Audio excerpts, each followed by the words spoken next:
It just works, it sounds great, and it's really easy to use are the three things you really want to hear about a wireless in-ear system. And today we're going to find out if this one, the Xvive U45, is those things. But first, let's get out of the box and see what you actually get. There we go. Instructions in a wireless monitoring system. I can't imagine it being difficult to use. I hope not. Advertising blurb and showing you all the other different bits and pieces you can get. Warranty card. A little bag to carry it in. It's a split dual USB lead.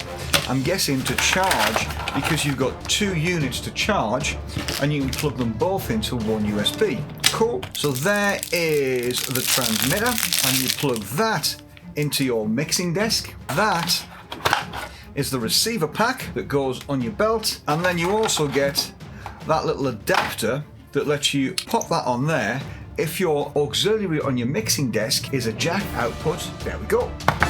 Now we're going to look at it in a little bit more detail, and then I'm going to put it to the ultimate test of how easy it is to use, because what I did was I gave it to a bass player and a drummer. Now if they can use it, it's got to be easy, hasn't it? So we'll get their feedback in a minute as well. Now this is the transmitter. It has an auxiliary or a line level selector, and it has a power and a mute button. To change channel, all you do is press the little button there and it whizzes you around, and you've got a choice of 6 channels. Now you can see on the end of there's an XLR connector, and that just goes straight into your mixing desk or whatever you're transmitting from. Your receiver is nice and compact. There's the channels again, and you change channel by pressing that little button in exactly the same way. This is your volume control. You turn it up, you turn it down, easy as that. Then on top you have your on-off switch and the output for your in-ear monitors. And you've also got a little indicator there for your battery and your signal. If you do want it a little bit closer, all you got to do is get an XLR lead from your mixing desk to wherever you're going, and you plug that in at the end of it. They've both got USB charging ports on the side of them, and the transmitter you can leave plugged into your USB whilst you're actually using it, so that that never ever runs out of power.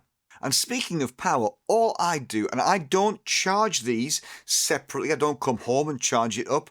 All I do is when I get to a gig, I plug it into charge while I'm setting up, in between sets, while I'm packing down at the end. That's always enough time to get me enough charge, and I've never ever had a flat battery just charging it like that. So I never charge it up at home. It charges really quite quickly. Before we get to the bass player and drummer opinion, we'll go through the technical specifications just for the hyper geeky amongst you, because there's bound to be some there. So let's start off with 5.8 gigahertz. We know that. We know the sample rate is 24 bits at 48 kilohertz. If you're not hyper geeky, I'll give you a that's good or that's not good. So that's good. It's got 6 channels that are switchable.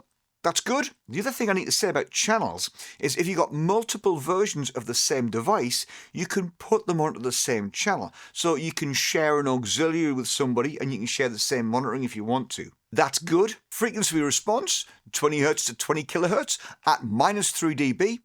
That's good. Dynamic range, 110 dB at -3 dB. That's good. Signal to noise ratio, 110 dB. That's really good. They are mono, harmonic distortion, 0.2%. That's really good. Latency. Now, latency is something that hangs a lot of people up. The latency is 5 milliseconds. Now, sound travels about that far in a millisecond, okay? So, that's just over a foot. Effectively, 5 milliseconds of delay is like standing 5 feet away from a speaker. So think of it like this. If you've got in-ears with a 5 millisecond delay, it's just the same as standing 5 feet away from your floor monitor. So if you're 5 foot tall and you're standing right next to your floor monitor, it's the same latency. So you're not going to notice that. Don't worry about that one. Operating range, 30.5 meters or 100 feet in line of sight. You know what? I find you can probably get a little bit further than that before things go wrong, and I certainly have. Now, battery-wise, it's an internal lithium-ion battery, which means you can't change the battery. Now, I was really concerned about that when I first bought mine. But like I say, I've had my first ones that I bought. When they first came out, I must have had them for 4 or 5 years. I think, probably.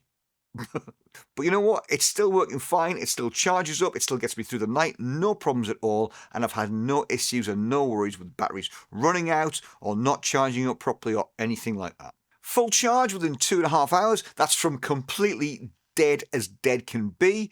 It works on a 5-volt USB charger. So basically, your phone charger is what you use to charge them up, and you can still use it while you're charging it. Drummer and bass player opinions. Okay, let's start with drums. So, the drummer I used didn't want to be on film because he thought that the camera might capture his soul. However, he is, in all seriousness, an exceptionally good drummer and a great musician and very experienced in bands, tours, and theatre jobs as well. He's done it all. So, his opinion is very, very valid, but I'm not allowed to tell you who he is. But he's good, trust me. He liked the following. He liked the fact that the receiver was lightweight and compact. He didn't experience any dropouts at all, and he used them for 2 nights. He said there was plenty of volume and all the frequencies he needed were there, so you could hear clearly what was going on. He found them easy to use once he stopped chewing them. And did he enjoy the experience of using them as opposed to being wired? And he said absolutely yes. Bass player opinion. The fabulous Frank sent me a text message that said this. Overall, I thought it was a really solid system, easy enough to set up and use, no messing about. I didn't get any dropouts at all. Audio was clear once I sorted my mix out. Right, mix was an in-house mix, so we had an engineer out front. Never mixed that lineup before, so that wasn't a fault with the in-ear systems. It was just basically setting up. What else does he say? My own earphones are a bit knackered at the minute. That's English for a bit broken. I can't really judge the sound properly, which is a little bit fair. I did see the state of them. Not pretty. So he's hitting the Black Friday sales. If somebody would like to sponsor a pair, then, go for it. But in terms of reliability and volume, it was spot on. Definitely felt dependable. Now, full disclosure, Frank does own a pair of the 2.4 gigahertz ones, just like mine. However, this time he'd forgotten them. So he borrowed my new ones. It was my plan to use them myself, but that's the way it goes. So, anyway, he is familiar with the Xvive thing, and he's, again, just like me, he's overall impressed with it. Now, here's the thing. I have seen a lot, and I mean a lot of people knocking about, playing in bands, playing music, using this Xvive system.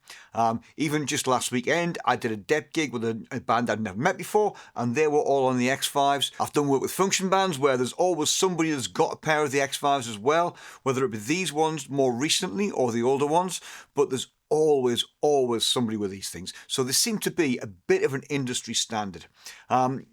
Therefore, would you recommend them? Well, let's go back to what we started with. Let's go back to the question that I asked at the beginning. And I said, would it just work, sound great, and be easy to use? Well, you know what? I think we've answered those questions, haven't we? So what can I say? If that's your thing, please tell me in the comments what you think. Give me a like and a subscribe. I much appreciate that. And are you planning on getting a pair? Do you already have a pair? How many people do you know that have got them? Interested to know. Cheers. I'll see you in another video.